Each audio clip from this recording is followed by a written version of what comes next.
ये आपका वापस स्वागत है। मैं Vivek Bindra, motivational speaker, leadership consultant, business coach. आज इमिग्रेशन की बात करूंगा। आप यूएस जाना चाहते हैं, यूरोप जाना चाहते हैं, ऑस्ट्रेलिया जाना चाहते हैं, क्या तकलीफें आ सकती हैं, कैसे जाएं, आसानी से वीज़ा कैसे आपको मिले। देखिए, हमारे देश में और आजू बाजू के 5-7 देशों में, इंडिया, पाकिस्तान, नेपाल, बर्मा, बांग्लादेश, भूटान, श्रीलंका, मालदीव, 8 देशों में अब क्योंकि अंग्रेजों का शासन हुआ था, उनका राज किया गया था, तो वो एक मन में एस्पिरेशनल वैल्यू बनी हुई है। हाँ जी, अमेरिका जाना है जी, अमेरिका। अब पूरा पंजाब देखो, कनाडा जाना है, कनाडा जाना है। हाँ, बोले सो निहाल, सत श्री अकाल। देखिए, ध्यान दीजिए। अब अगर आप जाना चाहते हैं, इस वीडियो को ध्यान से देखिए। हमारे देश में यूएस जाना, यूरोप जाना एक स्टेटस सिंबल हो गया है, एक आइडेंटिटी का हिस्सा हो गया है। लगता है कि यहाँ छोटी मोटी नौकरी करने से अच्छा 10-15 हज़ार रुपये, वहाँ लाख 1.5 लाख रुपये मुझे मिल जाएगा। इधर मेरे कर्जे उतर जाएंगे, बड़ी फ्लैशी लाइफस्टाइल हो जाएगी, और अंग्रेजी बोलूँगा, व्हाट्सअप डूड, बहुत सारी ऐसी, बेसिकली एक फ्लॉन्ट करना चाहता है आदमी। तो अगर आप जाना भी चाहते हैं, कोई समस्या नहीं है। वैसे तो इंडिया में बहुत पोटेंशियल पॉसिबिलिटी है, फिर भी जाना चाहते हैं तो वीडियो पूरा देखिए। इस वीडियो को छोटा सा बैकग्राउंड देना चाहता हूं। 3-4 महीने पहले मेरे लीडरशिप फनल में एक पार्टिसिपेंट आए थे। इनका नाम है दीपक योगेश्वर। इनकी अपनी कंपनी है, इमिग्रेशन एजेंट है ये। इनकी कंपनी का नाम है ब्लू लाइन विश्वास। तो इनके मैंने कई क्वेश्चन सुने। लीडरशिप फनल में पार्टिसिपेंट मुझसे आके क्वेश्चन करते हैं ना, बहुत क्वेश्चन, तो उन्होंने कई क्वेश्चन मुझसे की। वो क्वेश्चन में मुझे बड़ी गहराई दिखाई पड़ी। बाद में मुझसे पर्सनल बिजनेस कंसल्टिंग और कोचिंग के लिए भी आकर के मिले।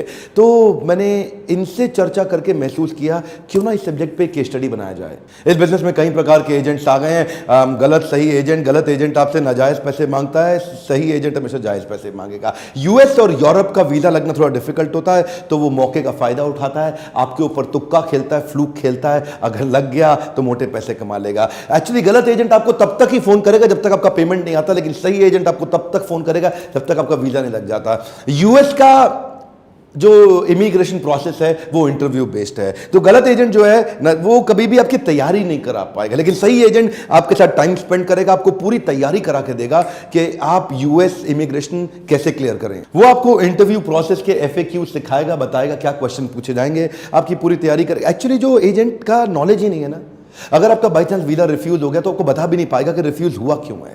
लेकिन अगर सही इंटेलिजेंट एक्सपीरियंस एजेंट होगा, कम से कम बताएगा आपको कि किन कारणों से रिफ्यूज हो सकता है और किन कारणों से आपको चलेगा। कुछ बहुत ही काम के पॉइंट्स बताने वालों, जरा ध्यान दीजिएगा। पहला पॉइंट है डॉक्यूमेंटेशन। मेरे एक पहचान का दोस्त है, हरप्रीत फ्रॉम पंजाब। हाँ, उसको बड़ा मन है कि गोरों के देश में जाना है जी, अमेरिका जाना है, कनाडा जाना है। तो उसका पहले तो एक बार यूएस में वीजा रिजेक्ट हो चुका है। तो उसको मिला एक एजेंट, कहते आजा कनाडा लगा दूंगा। कनाडा, वही कनाडा, वही कनाडा, वही कनाडा। बड़े सपने जाग गए उसके। पहुंच गया लेकर के उसके पास पासपोर्ट। अच्छा, उसने उसका फॉर्म भर दिया पूरा, और इसने फॉर्म में लिखा नहीं कि इसका पहले यूएस में रिफ्यूज हो चुका है। वही हुआ जिस बात का डर था। पहुंचा जब वो एम्बेसी, उससे क्वेश्चन किया गया कि आपने क्यों मेंशन नहीं किया, अगर आपका यूएस वीजा रिफ्यूज हो चुका, आपने मेंशन क्यों नहीं किया। उसके पास कोई जवाब नहीं था, क्योंकि साइन तो उसी ने किया था ना। वो थोड़ी कह सकता है कि एजेंट ने करा दिया, एजेंट ने। ऐसे एजेंट्स आपको जिंदगी भर के लिए फंसा देंगे। ध्यान दीजिए, कोई भी पेपर बिना पढ़े कभी भी साइन मत करिए। दूसरा, कोई भी गलत इंफॉर्मेशन पे साइन मत करिए। तीसरा, चेक करिए कि क्या उसके पास एक्सपीरियंस, नॉलेज, इंफॉर्मेशन है। चेक करिए क्या उसको ठीक से इंग्लिश पढ़नी आती भी है कि नहीं आती है। और ध्यान दीजिए, ब्लैंक फॉर्म साइन मत करिए, और हर साइन किए हुए पेपर की कॉपी अपने पास मंगा के रखिए। डॉक्यूमेंट जरा देख लीजिए, business proof, property papers, applicant banking, current passport और ओल्ड पासपोर्ट, फोटोग्राफ, वीजा फी रिसीट। मेरा सेकंड पॉइंट है services offered eight inflated price. US और यूरोप के कई बार नाजायज पैसे मांगे जाते हैं। इसमें क्या है ना, 2 प्रकार की फीस होती है। एक होती है एम्बेसी फी और एक होती है प्रोसेसिंग फी। जो एम्बेसी फी है वो तो उस देश की एम्बेसी के पास अपने आप सुरक्षित रूप से चले जाएगी, और एक होती है प्रोसेसिंग फी जो आपके एजेंट की जेब में जाएगी। अब जितना झोलझाल है वो सारी इस प्रोसेसिंग फीस में है जी। एम्बेसी फी तो सरकारी फीस है, उसकी तो पर्ची मिल जाएगी, वो चली जाएगी। प्रोसेसिंग फीस में आपको जितना काट सकेगा वो काट लेगा। अच्छा, आजकल एक नए फ्रॉड आ गए हैं। ये क्या कहते हैं, मैं आपका यूएस कनाडा वीजा लगा दूंगा। अब यूएस कनाडा सुन करके आपको कुछ और तो समझ आता नहीं। वो कहता है आपको इंडिया से नहीं जा सकते, लेकिन आप इंडोनेशिया से तो जा सकते हो, कंबोडिया से तो जा सकते हो, वियतनाम से जा सकते हो। इंडिया से चांस कम है। इस देश में पहले भेजूंगा, 15 दिन महीना यहां रहना और यहीं से निकलवा दूंगा। आप कहते हो बिल्कुल ठीक है जी, बिल्कुल ठीक है। पैसे कितने लगेंगे? 25 लाख रुपए। वो कोई बात नहीं जी, खेत बेच के आता हूं और दे देता हूं। आप 25 लाख रुपए दे दिए उसको। अगर कोई बोल रहा है कंबोडिया से, इंडोनेशिया से या वियतनाम से, पक्का फ्रॉड है। पक्का फ्रॉड है, क्योंकि इमिग्रेशन के प्रोसेस के अगेंस्ट जाकर के आप लंबा जा ही नहीं सकते। आप जाइए, बहुत केस ऐसे आ रहे हैं, रोज अखबारों में आ रहा है। 15 दिन 1 महीने के बाद आपको फोन करता है, हाँ जी बताओ बताओ बताओ बताओ, उसके बाद कहता है बता रहा हूं बता रहा हूं बता रहा हूं बता रहा हूं, 2 महीना 2.5 महीना 3 महीना, आपके पास पैसा खत्म, राशन खत्म, तेल खत्म, सब खत्म। फिर तो आप कहते हो जी वापसी की टिकट, घर वाले को बोलते हो ओए भेज दे, ओए वापस आ रहा हूं। ये जो है ये फ्रॉड है। ये जो कंबोडिया का नाम ले रहा है ना आपसे, Vietnam, Indonesia, total game fraud है ये। पहले तो ना आप अपनी जमीन जायदाद ना बेचो सर, पहले सस्टेनेबिलिटी फिर स्केलेबिलिटी, पहले सर्वाइवेबिलिटी उसके बाद ग्रोथ आती है, और उसके बाद चेक करो कौन सा वीजा एप्लीकेबल है आपके लिए। आप स्कूलिंग वीजा से जा सकते हैं, आप टूरिस्ट वीजा से जा सकते हैं, आप फार्मिंग वीजा से जा सकते हैं, आप कोई स्किल ओरिएंटेशन जॉब के वीजा से जा सकते हैं, वो चेक करो। ये जो स्कूलिंग वीजा है ये मैंने दीपक योगेश्वर के साथ ही देखा, इनकी अपना जो फेसबुक का प्रोफाइल है वहां पे इन्होंने वीडियो भी डाला था इसके विषय में। क्या है स्कूलिंग वीजा में ना लगता इसलिए नहीं है, 1-2% चांस भी नहीं है लगने के। ये तो ये बोल रहे थे दीपक, तो कहते हैं कि अगर किसी का लग जाए तो मैं उसको कैश इनाम दूंगा। ਜਿਹੜਾ ਵੀ ਸਕੂਲਿੰਗ ਵੀਜ਼ਾ ਜਿਹਦਾ ਵੀ ਪੰਜਾਬ ਤੋਂ ਲੱਗਿਆ ਪਿਛਲੇ 1 ਮਹੀਨੇ 'ਚ ਉਹਦੇ ਵੱਲੋਂ ਉਸਨੂੰ मैं 2100 रुपए सगन देना चाहना है। होता क्या है कि एक आदमी की टोटल इनकम ही 50,000 रुपए महीना है, और वो जाता है जी, ओ जी ऐसा है जी मेरे बेटे का एडमिशन करा दो कनाडा में स्कूल में, और इसको पढ़ाने भेजेंगे, और इसका ध्यान रखने के लिए मैं आऊँगा, और मेरा ध्यान रखने के लिए मेरी बीवी आएगी, और हम सबका ध्यान रखने के लिए हमारे माँ बाप भी आएंगे, उनका भी हम ध्यान रखेंगे हमारा, और पूरा टब्बर आएगा जी। अब वो जो है ना इमिग्रेशन की टीम देखती है, और ये ऐसा है जी इस आदमी की तो 50,000 रुपये महीने की टोटल इनकम है, और वहाँ 5 लाख रुपए महीने की फीस है स्कूल की, और ये कैसे करेगा जी, तो कर ही नहीं सकता। वो रिजेक्ट करे तो पूरा टब्बर लेके आ गया है जी, मैं जाऊँगा जी बच्चे को पढ़ाने के लिए, पूरा खानदान जा रहा है। एक्चुअली ये फ्रॉड एजेंट होता है, ये आपसे करा देता है। फिर फार्मिंग वीज़ा, वो कहता है जी फार्मर बन के चले जाओ, आप किसान हो, वो खेत बेच आओ, मेरे को पैसे दे दो, आपको फार्मिंग वीज़ा। मैंने कनाडा की ऑफिशियल वेबसाइट पर देखा, एक्चुअली क्या है लोग पढ़े लिखे नहीं हैं, उनको बस शौक है, ओ है बड़ी बड़ी गाड़ियाँ, ओए गोरी अंग्रेज में बिना देखे जाते हैं। आप देख तो लो पहले, $3 लाख का इन्वेस्टमेंट है, आपके पास है ही नहीं जी 3 लाख, आपके पास 3 लाख रुपए ही नहीं है, $3 लाख कहाँ से लेके आएंगे आप। और दूसरा उसके बाद कहता है जी आपकी $5 लाख की नेटवर्थ भी चाहिए।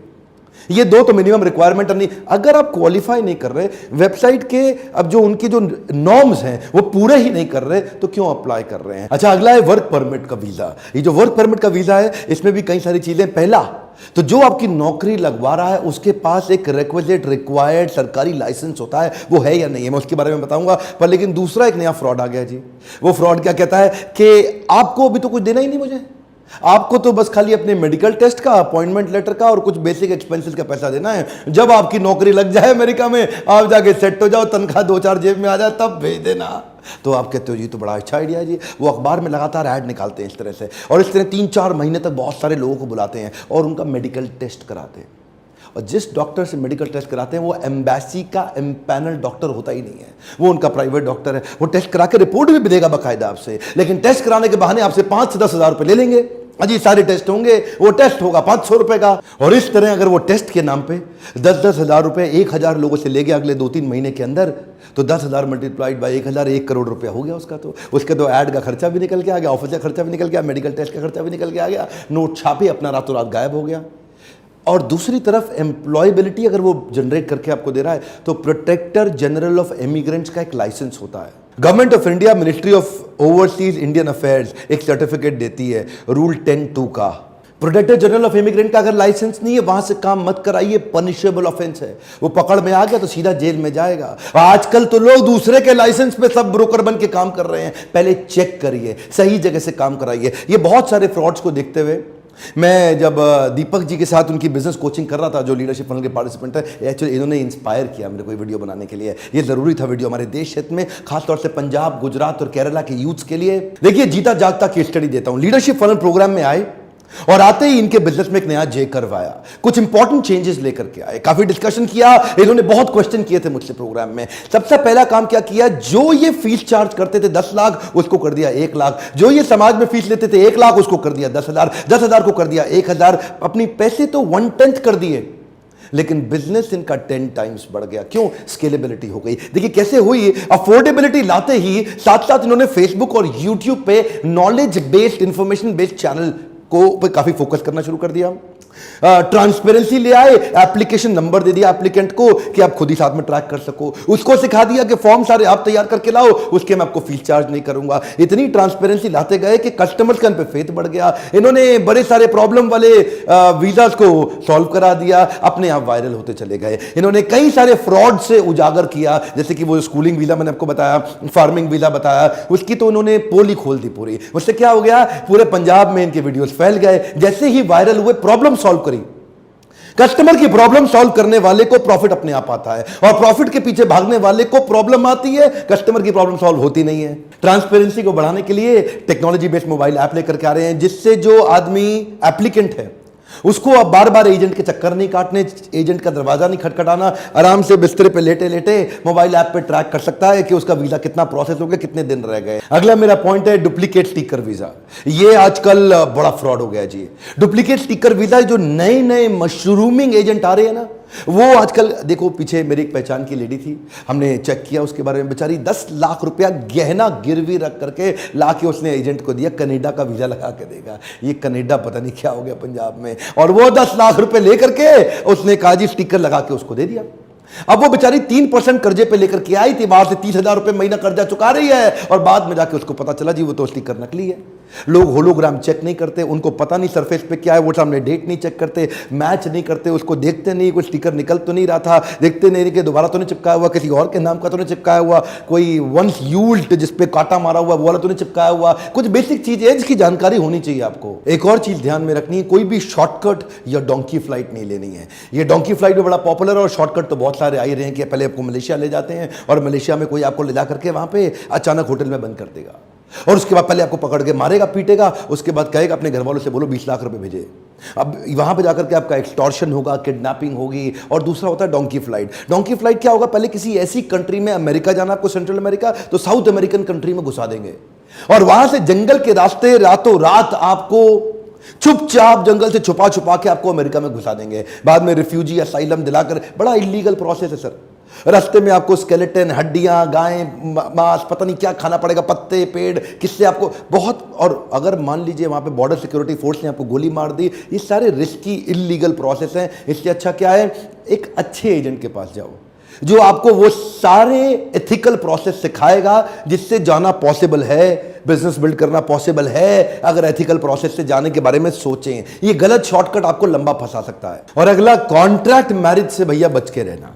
क्यों? कॉन्ट्रैक्ट मैरिज शुरू में अच्छी लगती है, आपको लगता है इसके ज्यादा बैंड आइल्ट्स में आ गए हैं, इसके नंबर ज्यादा, मेरे को ले जाएगी, तो वो आपको डुप्लीकेट हस्बैंड बना करके 25-50 लाख रुपए आपसे लेके ले तो जाती है, और वहां डुप्लीकेट हस्बैंड आप उसके साथ थोड़े दिन रहते हैं, उसके बाद अलग अलग, लेकिन जल्दी ही वो आपका दोबारा जो अगला रिन्यूअल के लिए आपसे 50 लाख और मांग लेगी, आपको स्टे एक्सटेंड कराने के लिए 50 लाख मांग ली, और दे दो तो भी कोई गारंटी नहीं कि उसके बाद और ना मांगे। और ऐसा कई बार हुआ है, देखा गया है कि लोग 50-50 लाख, 75-75 लाख रुपए फालतू दे देते हैं उसके बाद, और उसके बाद भी वो लड़की सपोर्ट करने को मना कर देती है, और वो सिंह साहब वापस आ गए जी पंजाब में, वो एक खेती कर रहे हैं, वो एक कनाडा जाना है। ये मामला इतना सीरियस होता जा रहा है, और ये फ्रॉड जो है, कई सैकड़ों हजारों करोड़ की ये फ्रॉड की इंडस्ट्री बन चुकी है। ये मामला पंजाब की विधानसभा के अंदर भी उठा। पंजाब में ये मामला, एक एक घर घर यूथ एक विदेश जाना चाहता है। इनफैक्ट मैं धन्यवाद करूंगा दीपक योगेश्वर का, ये इन्होंने मेरे को इंस्पायर किया, इस प्रकार की केस स्टडी बना करके हमारे यूथ्स को अवेयर कराना चाहिए। मैं चाहता हूं ये अवेयरनेस फैले, और मैं इनको इसलिए भी धन्यवाद करूंगा कि इन्होंने मेरी बात मानी और अपने प्रोडक्ट्स को इतना स्केलेबल बनाया, अफोर्डेबल बना के। एक्चुअली मैंने पहले भी एक वीडियो में बताया था, वो डॉक्टर्स वाले वीडियो में भी, कि कमाओ, बहुत कमाओ, पर मजबूरी का फायदा मत उठाओ। आज एजेंट्स मजबूरी का फायदा उठा रहे हैं, लोग अपने खेत मकान सब बेच के आ रहे हैं। मत बेचो भाई साहब, एथिकल तरीके भी हैं, बिना खर्चा किए भी आप जा सकते हो। इस वीडियो को फैला दीजिए पूरे पंजाब में, गुजरात में, और हर उस व्यक्ति को जो विदेश जाने की इच्छा रखता है, ताकि लोग सही एजेंट के पास जा सके, जो कि ट्रांसपेरेंसी, ऑनेस्टी, कैरेक्टर पे काम करे, वैल्यूज, मोरालिटी, एथिक्स, प्रिंसिपल्स पे काम करे, और आपको एक सही गाइडेंस, सही डायरेक्शन देके हैंड होल्डिंग से आराम से विदेश लेके जा सके। और अगर आप भी अपने बिजनेस के अंदर एक जे कर्व, एक बड़ा ग्रोथ चाहते हैं, तो आप भी इस नंबर पे फोन करिए, लीडरशिप फनल को आकर के ज्वाइन करिए, अपने काउंसलर को फोन करके चेक करिए कि लीडरशिप फनल में आपका क्या फायदा हो सकता है। और अगर छोटा इवेंट लो कॉस्ट अटेंड करना चाहते हैं तो 4 घंटे का बाउंस बैक सीरीज का, उसका नंबर अलग है। सब्सक्राइब आपने कर लिया होगा, आसपास कराइए, बेल आइकॉन हिट नहीं करेंगे तो आपको वीडियो मिलेगा ही नहीं। कमेंट बॉक्स में लिखिए अगला कौन सा वीडियो देखना चाहते हैं, किस विषय में आप चाहते हैं कि मैं अगला वीडियो बनाऊं, और लाइक करिए अगर थोड़ी सी भी मदद होती है। मेरे साथ जुड़े रहने के लिए दिल से, प्रेम से फिर से धन्यवाद।